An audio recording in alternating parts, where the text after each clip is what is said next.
মঞ্জিত আমাদের কোম্পানির সব থেকে দায়িত্বশীল ছেলে ছিল, আজও আমাদের মধ্যে নেই। ওর আত্মার শান্তির জন্য 1 মিনিটের নীরবতা পালন করব।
আরে তুমি বেঁচে আছো? আরে মঞ্জিত বেঁচে আছে ভাই। হ্যাঁ, সে তো ঠিক আছে, কিন্তু এগুলো হলো কি করে? গাড়িতে পুলিশ লাশটা কার পেয়েছে? ওই দিন যখন আমি কোম্পানি থেকে 10 লাখ টাকা নিয়ে অফিস থেকে ব্যাংকের জন্য গেলাম,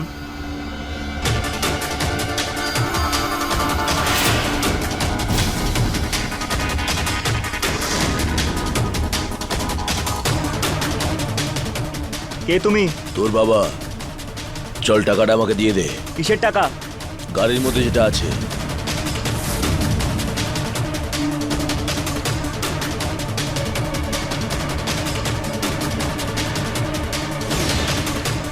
ওই লোকটা আমাকে অজ্ঞান করে দিল, আর অজ্ঞান করে দিয়ে কোম্পানির টাকা, আমার গাড়ি দুটোই চুরি করে নিয়ে পালিয়ে গেল। তারপর যখন আমার জ্ঞান ফিরল, তখন আমি দেখলাম যে জঙ্গলে পড়ে আছি। একটা ভালো মানুষ আমাকে সাহায্য করলো, আর আমি এখানে আসতে পারলাম। স্যার, আমি আপনার টাকা আস্তে আস্তে মিটিয়ে দেবো। আরে তুমি আবার ফিরে এসেছো, এটাই আমার কাছে সব থেকে বড় পাওয়া। অবশ্যই গাড়িটা আর ভেতরের টাকা পড়ে ছাই হয়ে গেছে। পুড়ে গেছে মানে? মানে পুলিশ রাস্তাতে একটা পোড়া গাড়ি পেয়েছিল, আর ড্রাইভিং সিটে একটা লাশ। যেহেতু গাড়িটা কোম্পানির নামে রেজিস্টার ছিল, পুলিশ আমাদের ফোন করে খবর দিল, আর আমরা জানতে পারলাম ওটা তোমার লাশ। আর তুমি এখনো জীবিত আছো। ভগবানের অশেষ কৃপা।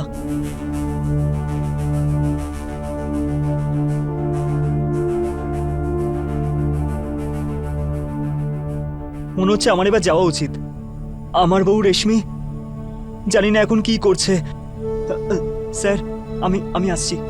ওকে।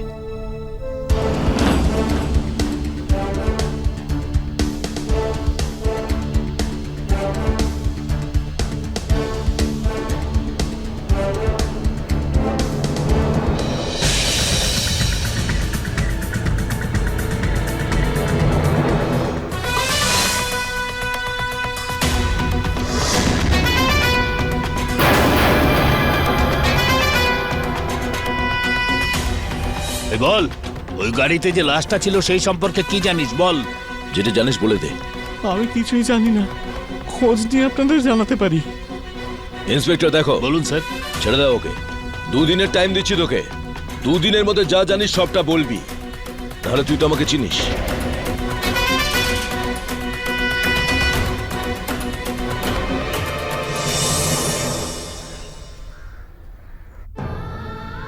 আমাকে একা ফেলে তুমি কেন চলে গেলে? এখন আমি কার ভরসায় বেঁচে থাকবো?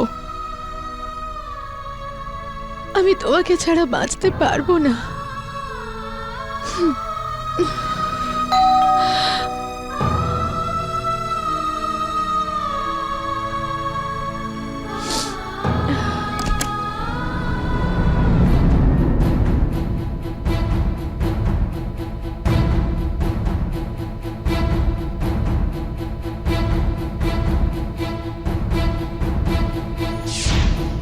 হে ভগবান, এই কেমন ভ্রম!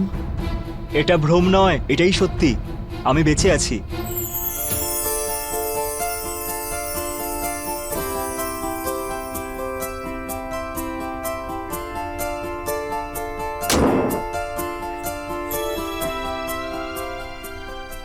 মঞ্জিত, তোমাকে কি করে বলবো, তোমাকে ছাড়া আমি কেমন করে দিন কাটাচ্ছি, যেন পুরো জীবনটাই শেষ হয়ে গেছিল। কথা দাও, আর কোনোদিনও তুমি আমাকে ছেড়ে যাবে না। কথা দিলাম, আমি আমার রেশমিকে ছেড়ে কখনো কোথাও যাব না। আচ্ছা, আমার জন্য কফি করে আনো তো। কফি? তুমি তো চা খাও না, কফি কবে থেকে ভালো লাগলো? হ্যাঁ, আরে বলতে চাইছি যে চা, ওই কফি ভুল করে বলে ফেলেছি। ঠিক আছে, তোমার জন্য চা করে আনছি, তুমি বসো।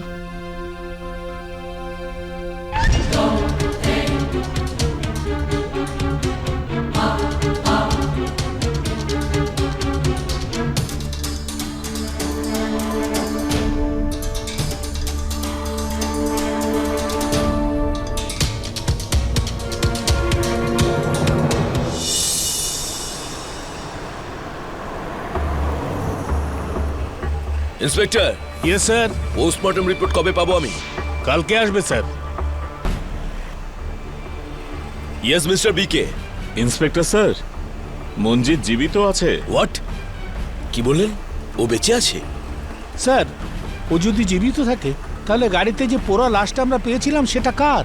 একটা কাজ করো, এই বডিটার ডিএনএ টেস্ট করাও, ওকে স্যার। তাহলে জানতে পারবো এই বডিটা কার।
মঞ্জিত, এত রাতে তুমি এখানে কি করছো? ওই আমি অফিসের একটু ফাইল চেক করছিলাম। চলো না ঘুমিয়ে পড়ি, সকালে খুঁজবে। হ্যাঁ হ্যাঁ ঠিক আছে।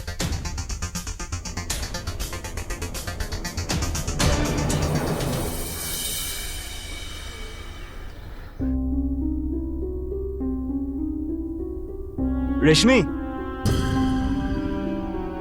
রেশমি, হ্যাঁ, আমি অফিসের জন্য বেরোচ্ছি, নিজের খেয়াল রাখবে। বাই। বাই।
যেতে দাও আমাকে, প্লিজ যেতে দাও।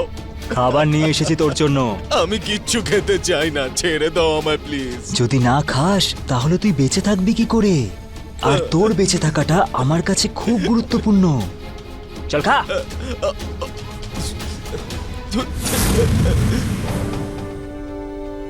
মঞ্জিত অফিস যাওয়ার বদলে এখানে কেন এলো? আর এটা কার বাড়ি? জিনিস যেতে দাও আমায়, ছাড়ো। আরে আমাকেও নিয়ে যাও প্লিজ।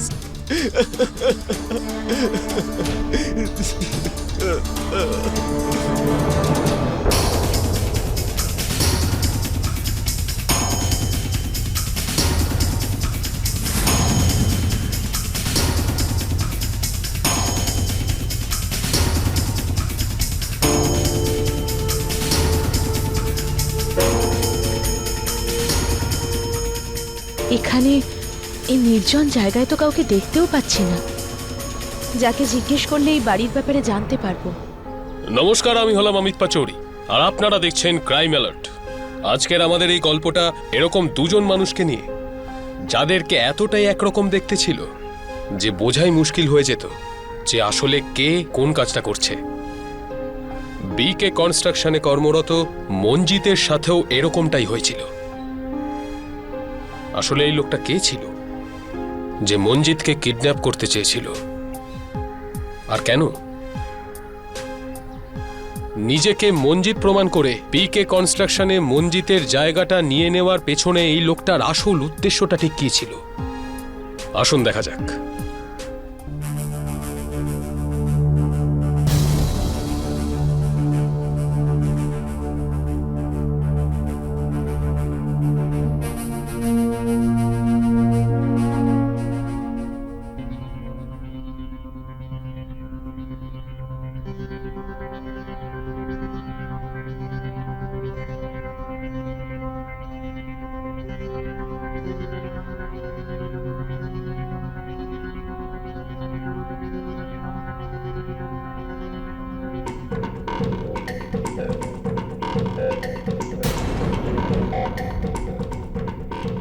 কে তুমি? তোমার স্বামী মঞ্জিত। আবার কে? তুমি আমার মঞ্জিত নয়। কি সব উল্টোপাল্টা কথা বলে যাচ্ছ? আরে আমি তোমার স্বামী মঞ্জিত। না, তুমি মিথ্যে বলছো। মঞ্জিত যখনই আমাকে জড়িয়ে ধরতো আমি সুরক্ষিত বোধ করতাম। ওর বুকে মাথা রেখে আমি নিশ্চিন্ত হতে পারতাম। কিন্তু তুমি তুমি যখনই আমাকে হাগ করো আমার অদ্ভুত লাগে। তুমি মঞ্জিত নও, নিশ্চয় তুমি অন্য কেউ। মনে হচ্ছে হঠাৎ করে আমার মৃত্যুর খবরটাতে তুমি ডিস্টার্ব ফিল করছো। আচ্ছা, তুমি মঞ্জিত তো? শার্টটা খোলো তো।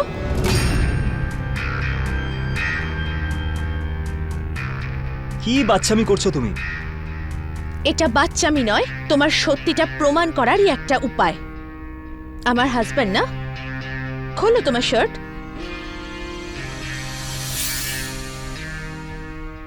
ঠিক আছে, তাহলে চলো ভেতরে। না, আমি ভেতরে যাব না। এখানেই শার্টটা খুলে ওই চিহ্নটা দেখাও যেটা আমার স্বামীর পেটে আছে। কি হলো? আমার কাছে কিসের লজ্জা? দেখো, শার্ট যদি তুমি না খোলো না, তাহলে আমি চেঁচিয়ে সারা পাড়ার লোক জড়ো করব। দাঁড়াও।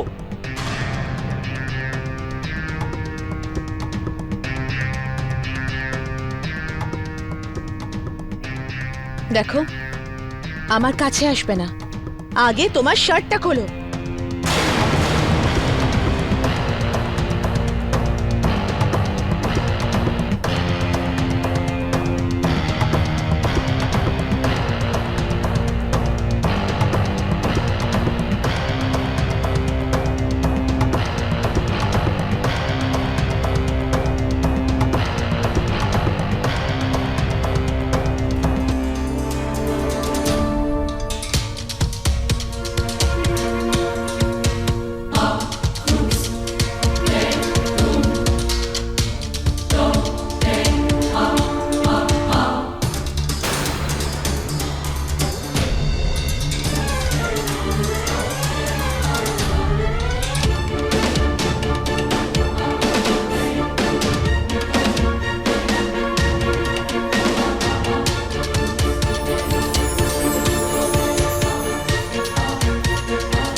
রশ্মির সামনে সব থেকে বড় বাধা এটাই ছিল যে যে মানুষটা নিজেকে তার স্বামী বলে পরিচয় দিচ্ছিল, সে সেই মানুষটাকে নিজের স্বামী হিসেবে মানতে পারছিল না।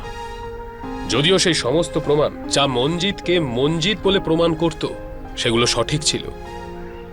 একই রকম দেখতে মুখ, একই রকম চেহারার গড়ন, এটা কাকতালীয় হতেই পারে, কিন্তু একই জায়গায় একই রকম দেখতে দাগ, এটা কাকতালীয় হতে পারে না। তাহলে এই যে মানুষটা যে নিজেকে নিজে রশ্মির স্বামী বলছিল, আসলে কি সত্যি মঞ্জিত? রশ্মির যে সন্দেহ যে এটা তার স্বামী মঞ্জিত নয়, এটা শুধুই তার মাথার ভ্রান্ত ধারণা। এই মানুষটা কি সত্যি কথা বলছে নাকি রশ্মি সত্যি কথা বলছে? জানার জন্য আসুন দেখা যাক।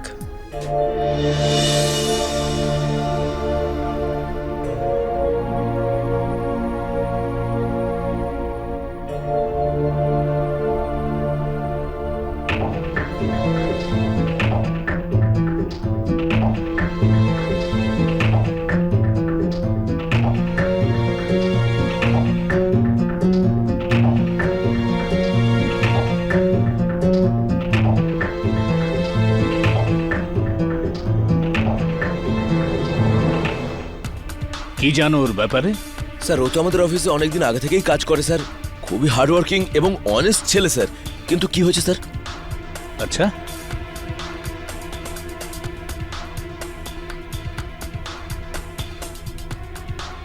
রাজ, এই পুলিশটা আমার ব্যাপারে কেন ইনকোয়ারি করতে এসেছে?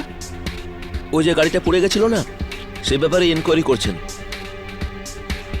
মঞ্জিত স্যার, মঞ্জিত স্যার, আমি তো কখন থেকে আপনাকে ডাকছি। আমার মনে হচ্ছে আপনার নাম মঞ্জিত নয়। না না, ওই আমি কাজে একটু বিজি ছিলাম। আপনাকে বস কেবিনে ডাকছে।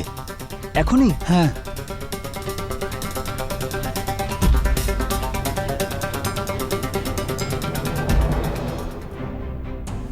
এসো মঞ্জিত, এসো। ইন্সপেক্টর অনেকক্ষণ তোমার জন্য অপেক্ষা করছেন, কিছু জিজ্ঞাসাবাদ আছে। মিস্টার মঞ্জিত, আপনার সঙ্গে যে ঘটনাটা ঘটেছে তার ইনফরমেশন আমাদের কাছে রয়েছে। এখন আপনি আমাকে এটা বলুন যে আপনি ওই গুন্ডার মুখ দেখেছিলেন যে আপনার থেকে 10 লাখ টাকা আর গাড়িটা নিয়ে পালিয়েছিল? ওর স্কেচ বানাতে সাহায্য করবেন? না স্যার, অ্যাকচুয়ালি এই সব কিছু এত তাড়াতাড়ি হলো যে আমি কিছু বুঝতেই পারিনি। ওকে, তাও যদি ওই ঘটনা সম্পর্কে কিছু কথা মনে পড়ে আপনার, সঙ্গে সঙ্গে আমাদের জানাবেন। কারণ আপনার থেকে পাওয়া ছোট্ট ইনফরমেশন ওই ডেড বডিটা শনাক্ত করতে আমাদের সাহায্য করবে। শিওর।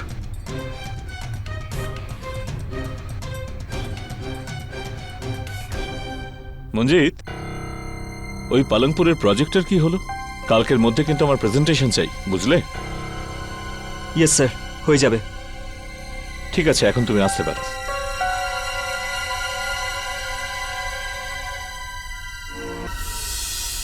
স্যার, অফিসে সবার বয়ান নেওয়া হয়েছে, কিন্তু মঞ্জিতের ব্যাপারে কেউ কিছু বলতে পারলো না। হতে পারে না, হ্যাঁ, নিশ্চয়ই কিছু লুকোচ্ছে। Okay sir. ওর চোখ দেখে বুঝেছি। আচ্ছা, তুমি একটা কাজ করো, ওর পিছু নাও। Okay sir. কারণ এই কেস যতটা সহজ মনে হচ্ছে ততটা নয়।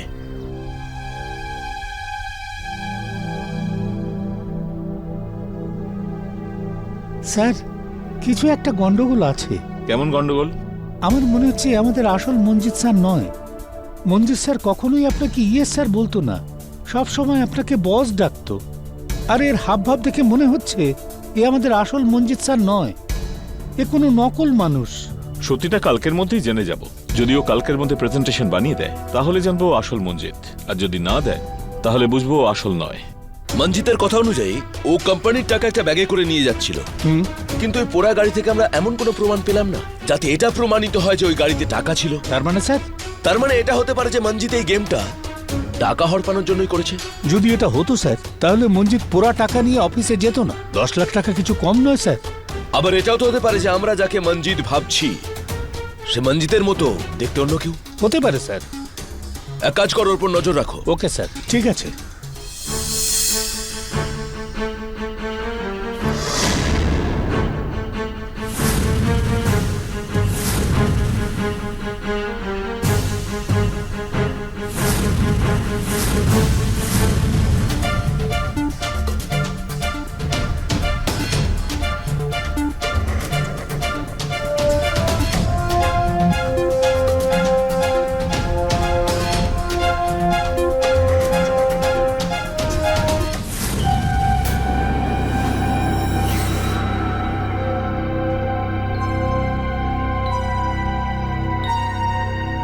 স্যার, ও তো ঠিক জায়গায় এসেছে। আমার মনে হচ্ছে আমরা ভুল মানুষকে শুধু শুধু সন্দেহ করছি। তোমাকে যতটুকু বলেছি ততটুকুই করো। Okay sir.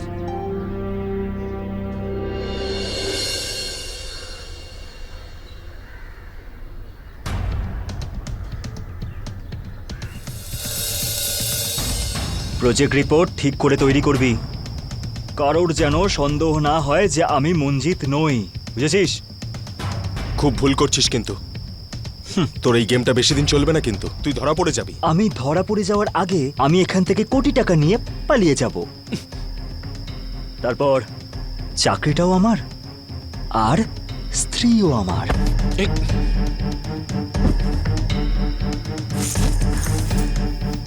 এ কি, তুমি এখানে কি করছো?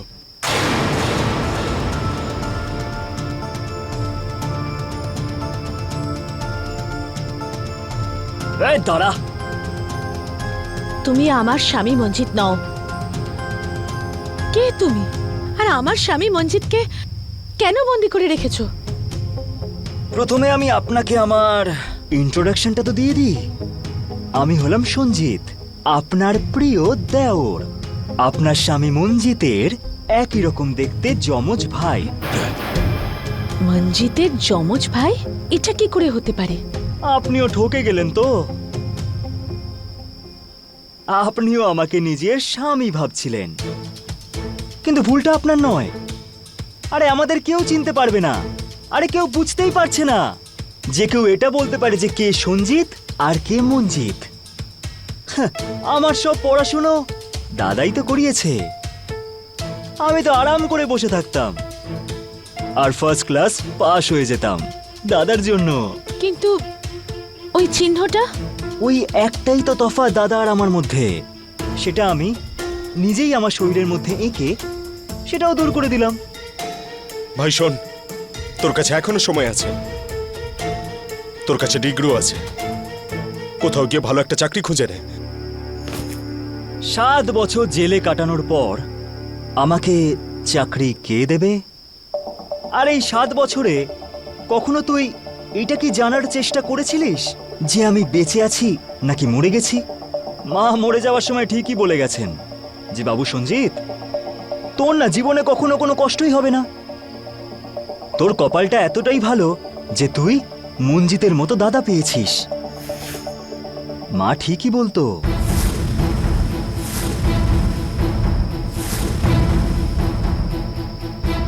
কে তুমি? তোর বাপ। চল টাকাগুলো দে আমাকে। কিসের টাকা? গাড়ির মধ্যে আছে তো।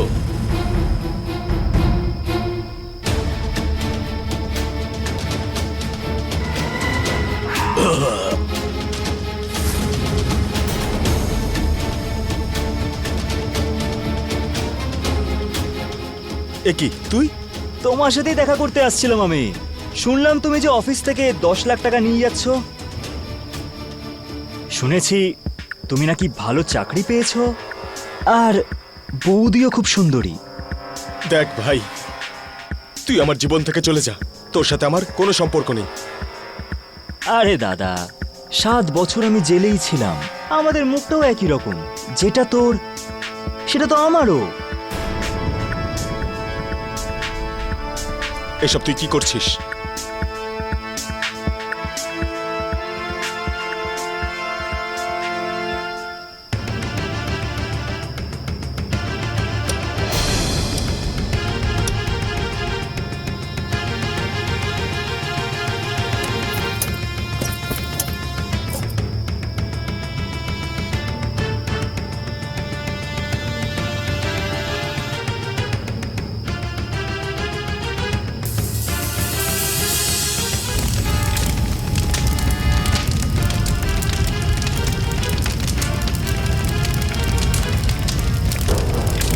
আর মঞ্জিত আমার জালে ফেসে গেল।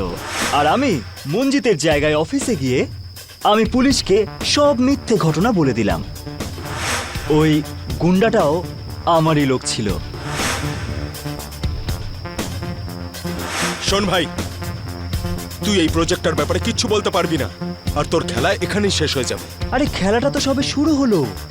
আর ছোটবেলা থেকে আজ অবধি তুমি আমাকে একটা খেলাতেও হারাতে পারোনি, কিন্তু এই খেলায় জয় শুধু আমার হবে, শুধু আমার। প্রজেক্ট রিপোর্ট তো তুমি খুব দারুণ বানিয়েছো, কিন্তু বিল্ডিং এর পাইপলাইনের কি প্ল্যান?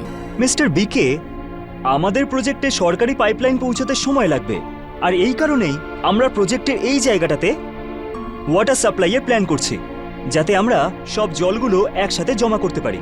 আর বাকি জলগুলো জমা করার জন্য তো আমাদের প্যাটার্ন তো রয়েছেই, সেটা দিয়েই ব্যবহার করা যাবে।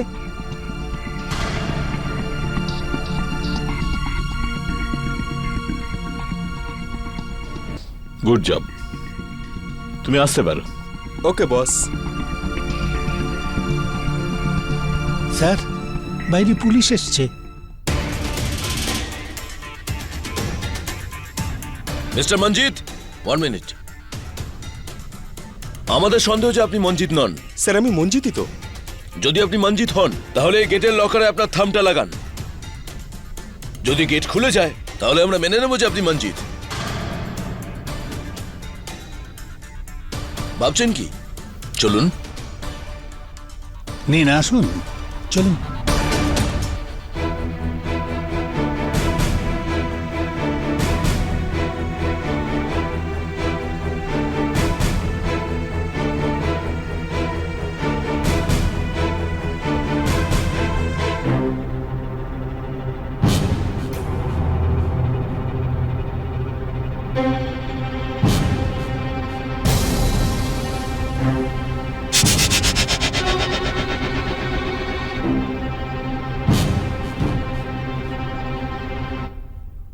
আরেকবার ট্রাই করুন।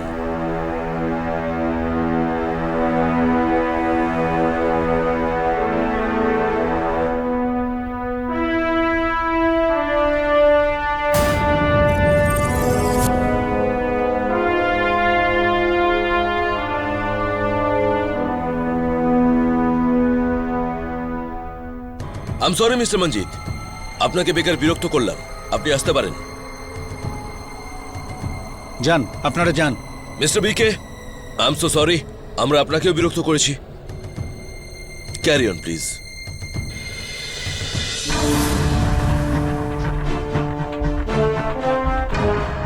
নিজের জামা কাপড় খোলো আর আমার জামা কাপড় পরে নাও। হ্যাঁ, মনে রাখবে বৌদি কিন্তু আমার হেফাজতে।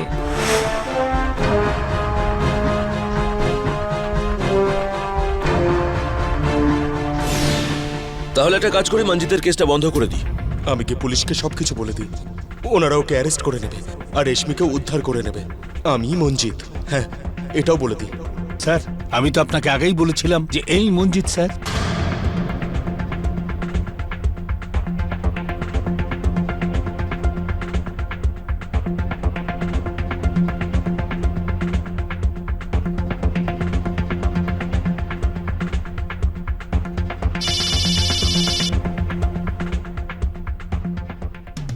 যদি তুমি পুলিশকে আমার ব্যাপারে কোনো কিছু বলার চেষ্টা করো, তাহলে সেটা বলার আগে নিজের ডান দিকটা একবার ঘুরে দেখো। ফিরে এসো, না হলে তোমার বউ কিন্তু স্বর্গবাসী হয়ে যাবে।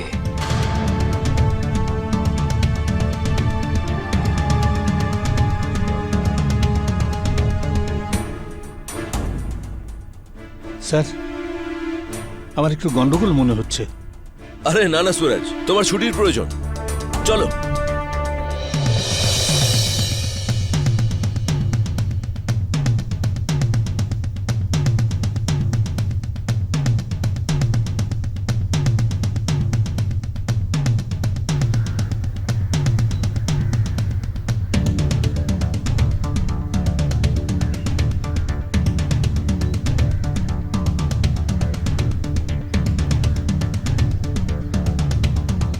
তোর কথা অনুযায়ী আমি অফিসে গিয়ে সব কাজ করে এসেছি। এবার আমাকে আর ওকে ছেড়ে দে। অন্য কোনো শহরে গিয়ে থাকবো আমরা, ওখানে গিয়ে চাকরি করব আমি। আর এখানে আমার জায়গায় তুই চাকরি করিস। এটা হতে পারে না। আমি তোমাকে কোথাও যেতে দেব না, কারণ এখানে তোমার চাকরি করতে করতে যখনই আমি কোনো বিপদের মধ্যে পড়ব, তখন তোমাকেই সেটা থেকে বের করতে হবে, যেরকম ছোটবেলা থেকে করে আসছো। আজ থেকে তোমার চাকরিটাও আমার, আর তোমার বউও আমার। আচ্ছা, আমি জানতাম যে তোমরা দুজন এক মানুষ নয়, কিন্তু আমার কথা কেউ বিশ্বাস করেনি। কিন্তু এবার আমি আর তোমাদের ছাড়বো না। আমার এই রেকর্ডিং সবাইকে দেখাবো এক্ষুনি। কোথায় যাবি তুই? তার মানে তুমি এটা বলতে চাইছো যে মঞ্জিত ওই গুন্ডাকে মেরে নিজের গাড়ি নিজেই পুড়িয়ে দিয়েছে? না না স্যার, মঞ্জিত মারেনি, ওর ভাই মেরেছে। টাকাটা সঞ্জিতের কাছে আছে। আরে এই সঞ্জিত আবার এই গল্পে কোথা থেকে এলো? এ সঞ্জিত কে? স্যার, এ হলো ওই মঞ্জিতের যমজ ভাই। কে? যমজ ভাই? তোর কি মাথা খারাপ হয়ে গেছে নাকি? এটা কি করলি? আমি পাগল হইনি, এই সব কিছু আমি সজ্ঞানেই করছি। আর হ্যাঁ, বসের ফোন এসেছে, 50 লাখ টাকা চেক আনতে হবে। ছাড়, জামাটা খোল।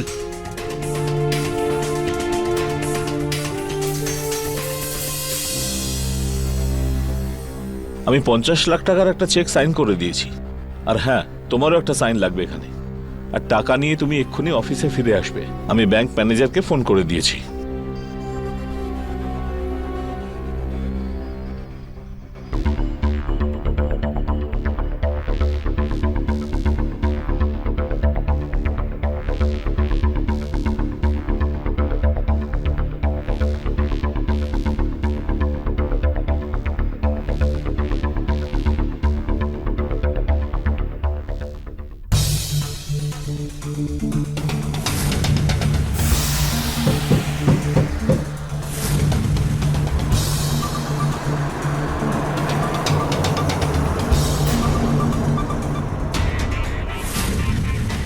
মিস্টার বিকে, কি হয়েছে স্যার?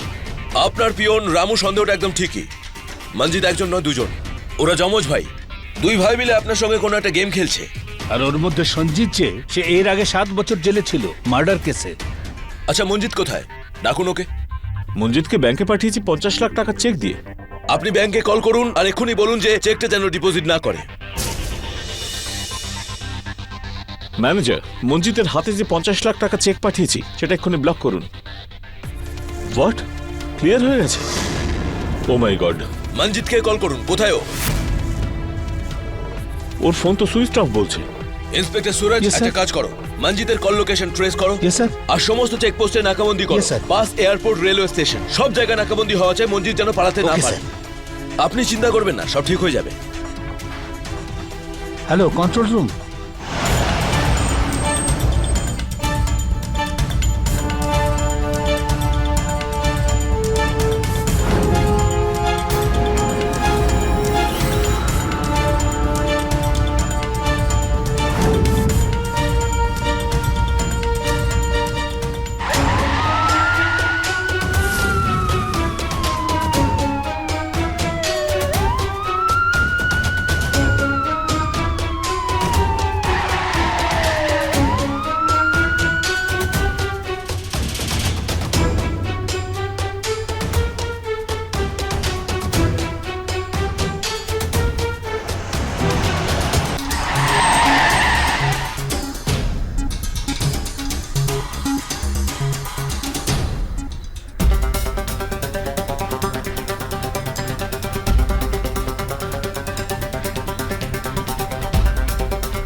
চেক করো। আপনার সঙ্গে এটা কে করেছে? স্যার, এসব আমার স্বামীর ভাই সঞ্জিতের কাজ।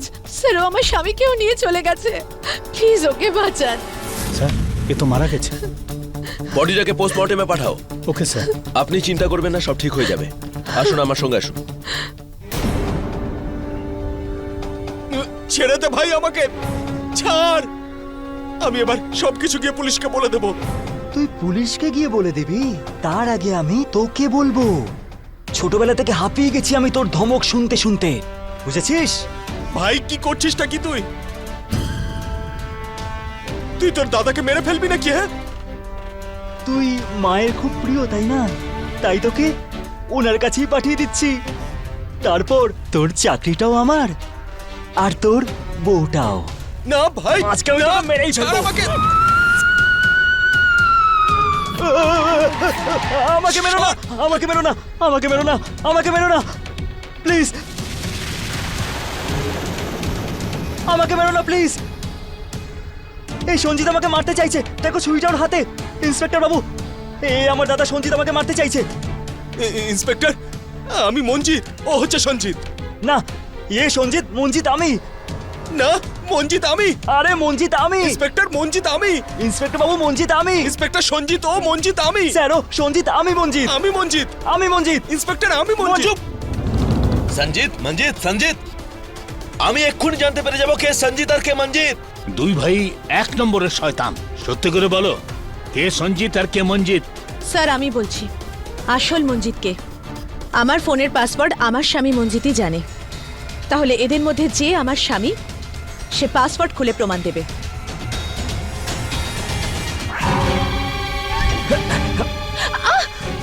অনেক হয়ে গেছে তোমাদের ইমোশনাল ড্রামা। সঞ্জিত আমি। রেশমি, যদি এক পা এগোন না তাহলে এখানেই মেরে দেবো। সঞ্জিত, এক্ষুনি তুমি সারেন্ডার করে দাও, তুমি পালাতে পারবে না। না, সঞ্জিত, সঞ্জিত!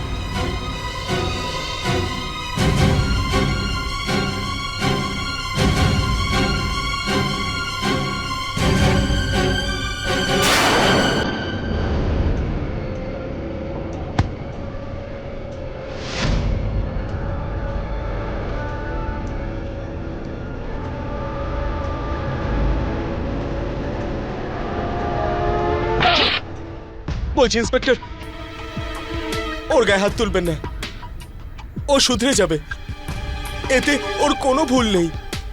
প্লিজ ওকে মারবেন না, ও যা কিছু করেছে তার জন্য আমি দায়ী। আমি। তুমি কি করে দায়ী হবে? ও সারা জীবন তোমার সঙ্গে দুর্ব্যবহার করেছে, তারপরেও তুমি কিনা বলছো যে ও নির্দোষ? ছোটবেলায় মা মারা যাওয়ার সময় ওর দায়িত্ব আমাকে দিয়ে গেছিল, আমি সেই দায়িত্ব পালন করতে পারিনি স্যার। প্লিজ ওকে ক্ষমা করে দিন, ও এরপর থেকে আর কোনো দোষ করবে না, প্লিজ। দোষ যে করেছে তার থেকেও বড় দোষী কিন্তু যে তাকে প্রশ্রয় দেয়। ছোটবেলা থেকে ওর করা প্রত্যেকটা খারাপ কাজে তুমি প্রশ্রয় দিয়েছো। তোমার এই ছোট ছোট প্রশ্রয় সঞ্জিতকে একেবারে অপরাধী করে তুলেছে। সেই জন্য তোমরা দুজনেই অপরাধী। নকল পরীক্ষা দেওয়ার, দুজনে মিলে একসাথে নকল চাকরি করা, এই দুটোই অপরাধ। সেই জন্য তোমরা এই অপরাধের শাস্তি পাওয়ার জন্য তৈরি থাকো। নিয়ে চলো এদেরকে। চলো।